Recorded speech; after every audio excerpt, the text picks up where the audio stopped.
Hello, North Carolina. I'm McKenna Common.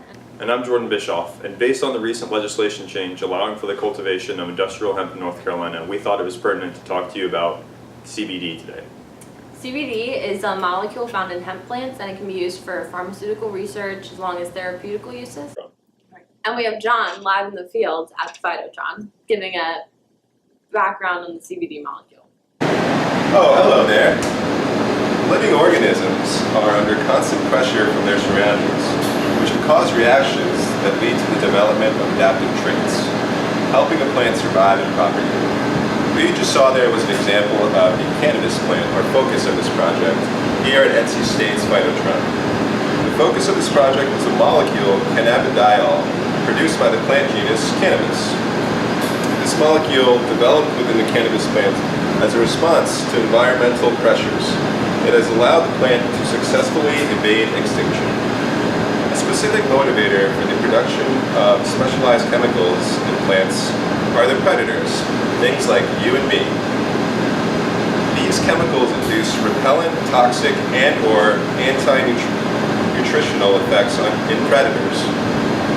But that's not going to stop us because we're hungry. Produced in the extracellular compartment of the trichomes, hair-like growths on plant leaves and buds where they protect the plant tissues from insects and herbivores. CBD, along with other chemicals, cause cannabis plant extracts to have bitter, unpleasant taste, strong aroma, as well as antimicrobial activity.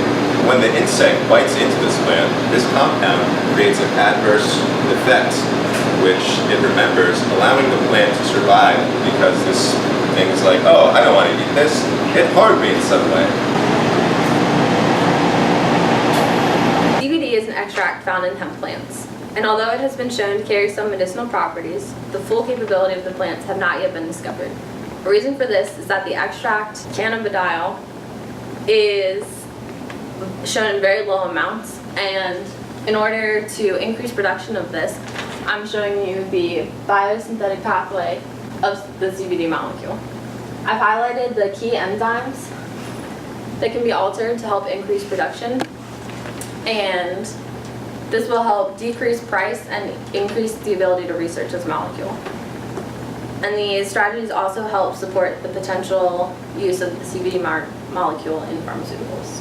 CBD is also making waves in clinical trials across the United States.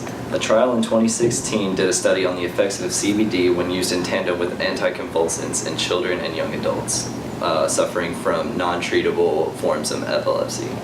The results were pretty promising. The trial saw an average decrease in monthly motor seizures by about 36.5%, while patients experienced only mild side effects such as drowsiness. These early results are promising. However, research on this chemical is still in its infancy, and further research needs to be done in order to reveal the true potential of this chemical. CBD has also been expressed as a form of alternative medicine for some mental health issues such as depression, anxiety, and chronic stress. We're going to go to Jordan live here at the hemp shop in Raleigh, North Carolina, and we'll see what he has to say about the CBD industry. Hey, this is Jordan Bischoff here again.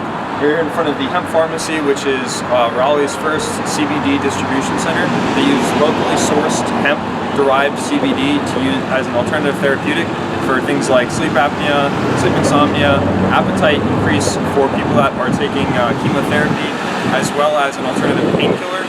We're going to go inside, look at a few of their products, and then maybe have a word with some of the people that work here. So a big concern with a lot of people is THC, and people concerned that people that are consuming these products might be impaired to drive or might not be able to operate heavy machinery. Why is a CBD-derived product or something that's specifically CBD different than something that might have THC in it? Like, what's the big difference between THC and CBD? So CBD by itself is non-psychoactive, and even the products that we carry that do contain those trace amounts of THC, it's below 0.3%, and scientists are saying you have to be around 5% THC before you have any kind of psychoactivity. So no products that we carry in this store or that are legal in this state can be impairing in any way.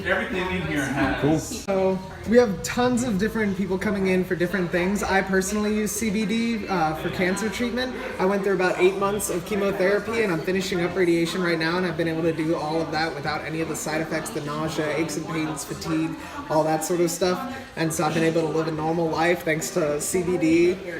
We have people coming in for arthritis, aches and pains that they've been dealing with for decades now, severe injuries from car crashes, all the way down to things like insomnia, anxiety, depression, all sorts of different stuff, because CBD is a pleiotropic compound, meaning once it enters the body, it does a bunch of different things on a bunch of different molecular pathways. So it heals a whole bunch of different parts of the body at once and helps your body return to that level of homeostasis.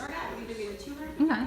Can you walk through some of the products you have here? Yeah, for sure. So we have a whole bunch of different ways to get CBD into the system. The most economic and most popular way is going to be the CBD oils or the tinctures over here. Those are sublinguals, so you put those under your tongue, let it soak in through the mucous membranes in your mouth. Next to those, we have a bunch of our inhalants, various vapables and smokables. Those you get an immediate reaction and that immediate relief. It's just not as long lasting, usually only about 2 to 4 hours for most people. Then we have the edibles, which are going to be the flip side, where you get the longest amount of relief, about 6 to 8 hours, that full day or that full night. It's just you have to wait for it to digest to kick in, which for most people takes about 30 minutes to 2 hours. And then on this side of the case, we have our topicals, lots of different muscle freezes, gels, creams, salves. All of those are really good for smaller areas of localized pain or skin conditions like eczema or psoriasis.